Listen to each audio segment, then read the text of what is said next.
നിങ്ങൾ പാദരക്ഷകൾ ഉപയോഗിക്കാതെ മനുഷ്യന്റെയോ മൃഗങ്ങളുടെയോ മലം കൊണ്ട് വൃത്തിഹീനമായ പ്രതലങ്ങളിലൂടെ നടക്കുമ്പോൾ ഹുക്ക്വേം അഥവാ കൊക്കപ്പുഴു ഇതുപോലെ നിങ്ങളുടെ തൊലികളെ തുളച്ച് ശരീരത്തിലേക്ക് പ്രവേശിക്കാവുന്നതാണ്. ഒരിക്കൽ ഇത് ശരീരത്തിൽ പ്രവേശിച്ചാൽ രക്തത്തിലൂടെ സഞ്ചരിച്ച് ഹൃദയത്തിലേക്കും പിന്നീട് ശ്വാസകോശം അഥവാ ലങ്സിലേക്ക് എത്തുന്നതാണ്. ഇവിടെ നിന്ന് മുകളിലെ തുണ്ടയിലേക്ക് പോവുകയും അവിടെ നിന്ന് അന്നനാളത്തിലൂടെ ആമാശയത്തിലേക്ക് പ്രവേശിച്ച് ചെറുകുടലിലേക്ക് എത്തുന്നു. ഇവിടെ ഇവർ നിലയുറപ്പിച്ച് പൂർണ്ണ വളർച്ചയെത്തുന്നു. ഇതിനിവരുടെ ഹുക്ക് പോലത്തെ പല്ലുകൾ ഇവരെ സഹായിക്കുന്നു. ഏകദേശം 1-ൽ കൂടുതൽ വർഷം അവർക്ക് അവിടെ വാസമുറപ്പിക്കാൻ സാധിക്കും.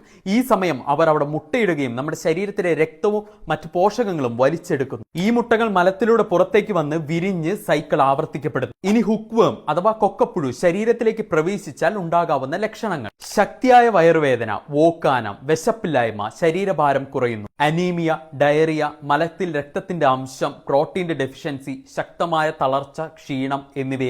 സോ പാദരക്ഷകൾ ഉപയോഗിക്കുക. ആൻഡ് ഇതുപോലത്തെ ഇൻഫോർമേറ്റീവ് വീഡിയോസിനായി